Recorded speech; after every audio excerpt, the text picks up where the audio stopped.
Meditation చేస్తున్నప్పుడు ice పైకి లాగినట్టు ఉన్నది కారణం చెప్పండి.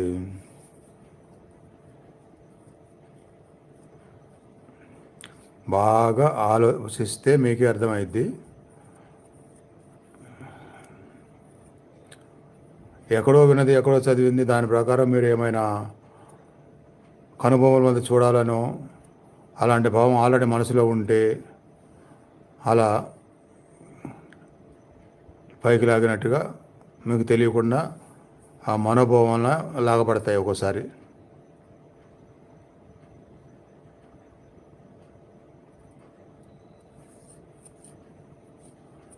మెడిటేషన్లో ఇనిషియల్ స్టేజీగా మీ కనులు మీరు ఎలా ఉంచదలుచుకుంటే అలానే ఉంటాయి. భావాన్ని అలానే పెట్టుకొని స్ట్రైట్